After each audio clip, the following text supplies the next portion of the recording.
Olá, sétimo ano, tudo bem?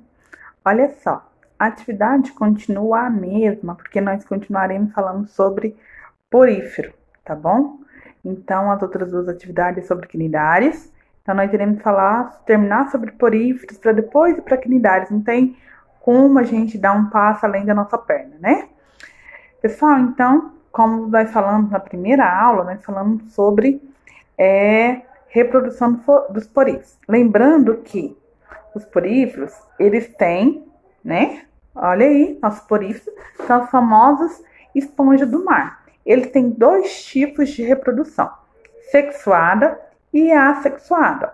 Como nós falamos na última aula e nas últimas lives também, o que acontece? Primeiramente aqui são imagens de poríferos, tá bom? Vamos falar relembrar sobre a reprodução dos poríferos assexuada. Ela tem por 3. Fragmentação, que parte de um porífero, ele dá origem a 2 poríferos, por brotamento, que uma hidra dá um broto, e esse broto vai ficar jovem, vai se livrar e vai se tornar livre, né? E por germinação, ou seja, eu divido meu porífero em 3 ou 4 pedaços e ele vai gerar um porífero com um sistema completo, certo? Então, a germinação é como se fosse apenas uns gêmeos, né? Eles fossem idênticos. Então, nós iremos para quê? Para a reprodução sexuada. O que acontece? Na reprodução sexuada, algumas espécies de esponjas são produzidas assexuadamente, podendo ser hermafroditas ou de sexo separado. Professora, como assim hermafrodita? Ela pode possuir os dois sexos da esponja, ou seja, ela mesma se autofecunda.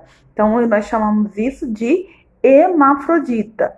E sexo separado, vocês vão ver que nós vamos precisar da ação ali da água, ação das correntes aquáticas. Então, o que acontece? Primeiro, uma fecundação ocorre com o atrito da origem do estado larval. Aí entra a metamorfose, porque o porífero ele passa para um estado larval, tá bom? Em seguida, o corpo da esponja libera a larva, certo? A partir do óculo. Qual que é o óculo? Aquela parte mais aberta do porífero. Essa parte mais, vamos ver aqui, no sexto porífero, na camada de baixo, o terceiro. O óculo é a parte de cima, essa parte aberta, bem grande mesmo, tá bom? Na live eu vou mostrar para vocês direitinho o que é o óculo. Então, ele vai pegar essa larva e vai sair dali, tá? Em seguida, vai encontrar um corpo de uma esponja que libera essa larva do óculo. E essa larva vai, então, se fixar e passará por uma outra metamorfose, tornando-se uma esponja jovem em desenvolvimento. Ou seja, essa metamorfose, nós chamamos ela de metamorfose completa, que ela passa pelo processo de pulpa, né? Ela faz de uma larva, ela passa por todas as fases até se transformar em uma esponja jovem. Nós chamamos isso de reprodução sexuada, aquela que eu preciso tanto do óvulo quanto do espermatozoide. E ele já sai, né? Como uma larva de dentro do óvulo e vai até um outro espaço que vai se fixar, passando por metamorfose e se transformando em esponja jovem, em desenvolvimento, ou seja, até ela se transformar numa esponja adulta. Germinação.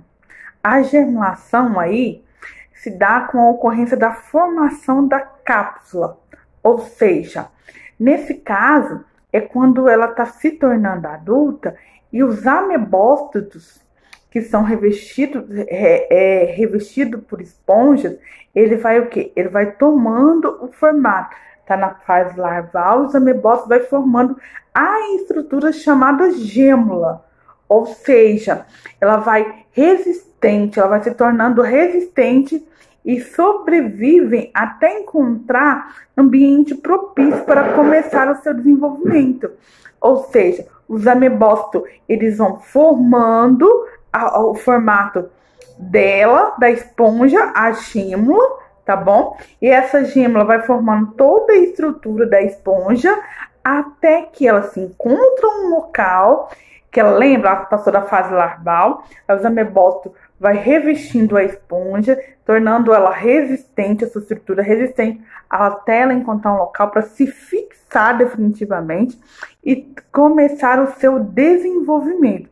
Nós chamamos isso da reprodução sexuada de germulação. Vamos lá então. Olha, aqui tá bem específico. O que que acontece? O óvulo, olha só, a reprodução sexuada. O espermatozoide sai do óvulo. O problema é que eu queria tanto que parecesse uma setinha para que eu pudesse mostrar para vocês. Ela sai do óvulo, tá? Carregado pela corrente da água, penetra na esponja, tá? Pela corrente inalante. E são, qual que é a corrente inalante? Quem lembra aí? Olha só, a corrente inalante é o quê? É que ela vai entrar por onde? Pelo próprio óvulo. Opa, perdão, eu mexendo aqui, ó. Então, ela vai entrar pelo próprio óvulo. Vamos ver se eu pegar uma caneta aqui. Olha só, tá vendo? Ela vai fazer isso. Nossa, que ideia, aprendi um negócio novo. Então, ela faz isso aí. Ela entra pelo óvulo. O espermatozoide vai até o óvulo, que vai fixar, tá? Vai fazer a fixação, olha aqui, ó. Daqui, formou o óvulo, olha aqui.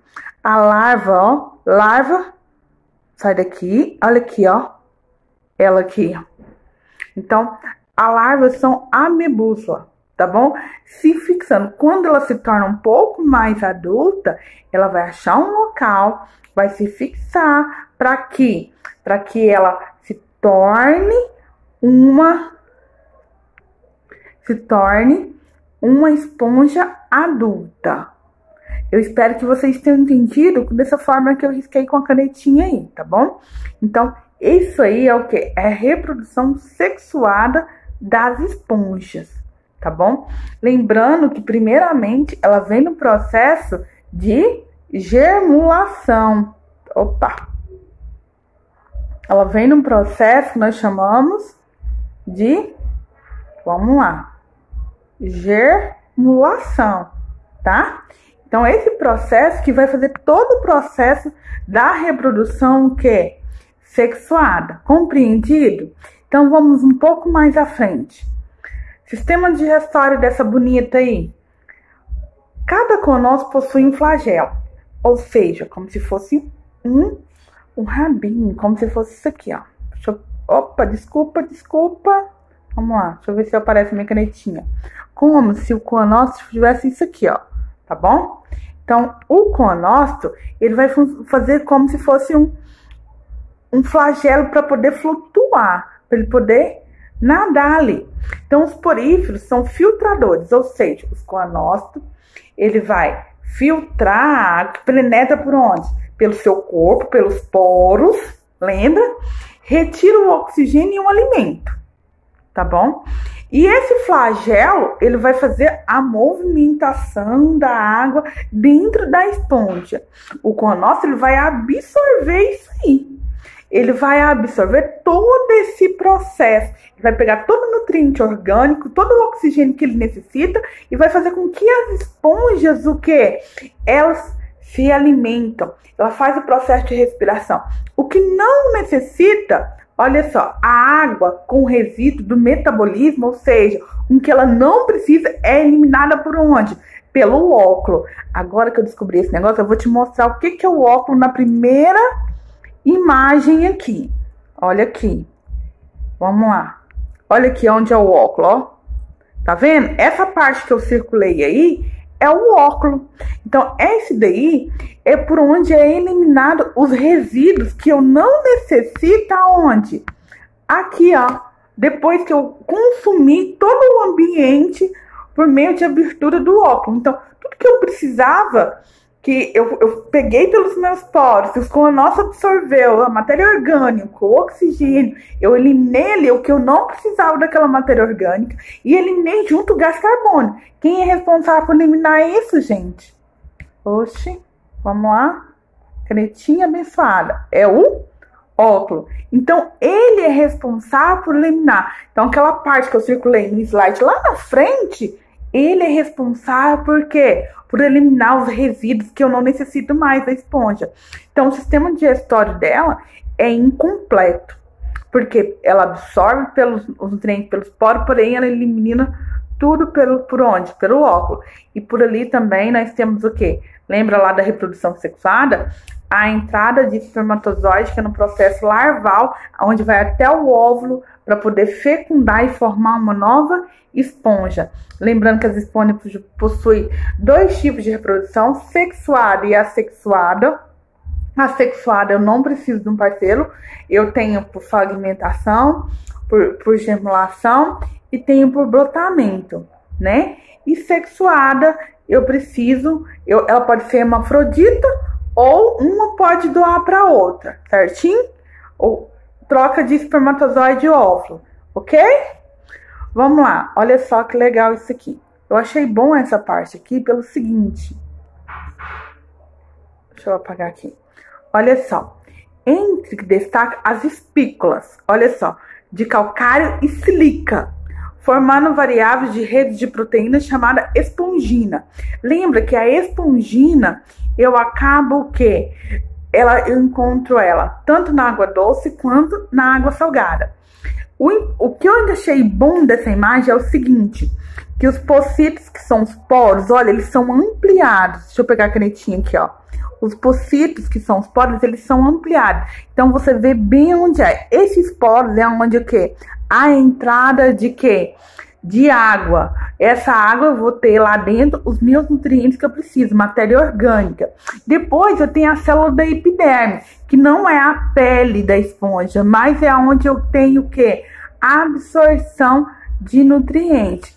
Eu tenho as espículas, tá bom? E essas espículas vai ajudar no processo de filtração. Aí você lembra que eu te falei os coanócitos? Olha aqui, lembra do flagelo que eu falei dos coanócitos? Olha ele aqui, ó, o flagelo. Então você pode observar aqui que tem vários flagelos. E os poros inalantes, que é aqueles poros que são absorvidos de nutrientes, tá bom? E os amebócitos, que é responsável por pegar tudo aquilo que eu necessito, nutriente da água, o oxigênio também da água, e vai fazer com que ele espalhe e dá para toda a esponja esse nutriente, como se fosse o meu sistema, como se fosse a junção do meu sistema humano. Só que aqui os amebócitos, eles têm essa responsabilidade. Eu tenho essa última imagem aqui, ó, para você ver. Quando eu falei que olha, aqui, ó, a abertura do óculo, vou circular ela para vocês. Olha aqui, abertura do óculo. Olha aqui, onde está a abertura do óculo, ó. Abertura do óculo, netinha, olha aqui. A abertura do óculo. E aqui você vai ver o fluxo de água que entra, tá? Os porócitos aqui. E aqui você vê as espículas e vê os amebócitos, tá vendo? Olha aqui os flagelos dos amebócitos. Esses flagelos, gente, essas setas mostram o movimento de quem? Da água. Então, todos esses movimentos da água é demonstrado por essa setinha. Como que tá entrando? Tá entrando pelos meus poros, onde eu tô pegando os nutrientes dentro da minha esponja, os nutrientes que eu necessito, e tô o quê? Eliminando pelo óculo. Lembrando que o óculo também, no processo de reprodução, a larva entra dentro dele para poder o quê? Fecundar o óvulo. Entendido? Então, essa aqui é uma imagem mais ampliada para vocês terem noção de como é dentro de uma esponja. E essa é a nossa finalização sobre esponja. Eu espero que vocês... importância econômica, esqueci. O que acontece? Nada dessa vida perde. Então, são de grande valor comercial. Por que são de grande valor comercial? Que apresentam um grande potencial antibacteriano, tá? Anti-inflamatório, e aumenta vários tipos de estudo de testar em compostos produzidos por animais, tá bom? Ação importante em células cancerígenas, tá bom? As esponjas, elas têm uma ação muito importante, porque elas têm umas toxinas. Então, eles estão sendo testados também em células cancerígenas, que pode aquecer. Tanto no passado, as esponjas elas foram usadas para banho, como hoje nós utilizamos esponjas sintética, porque no passado ela foi utilizada realmente para banho. Hoje não, nós usamos sintética.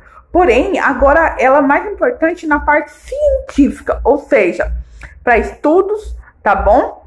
De anti-inflamatório e antibacteriano, e estudos também em relação ao câncer, tá? A utilização em células cancerígenas para matar essas células cancerígenas. Então, essas toxinas viradas pelas esponjas, pelos poríferos, elas estão sendo estudadas nesse intuito. E é algo muito bom, tá? Para vocês verem, a ciência é aquilo que estuda, é aquilo que realmente nós temos que, por fim, observar o quão é importante para o ser humano. Então, o estudo da ciência ela é contínua e ela é evolutiva. Nós começamos a utilizar, por exemplo, a esponja para tomar banho. Hoje, ela já tem um fim o quê? Antibacteriano, anti-inflamatório, para estudo para as técnicas cancerígenas. Então, nós temos que ver a alta reprodução. Então, cuidemos do nosso meio ambiente, tá? Principalmente marinho, que está recebendo muito lixo, tá? 7º ano. Vamos fazer uma campanha aí para cuidar dos nossos mares. Não só de lá, porque ele recebe lixo dos afluentes. Quem é o afluente? São os rios. Presta bastante atenção, pessoalzinho. Fica com Deus. Até a próxima videoaula, tá? Até mais, meninos. Vamos lá.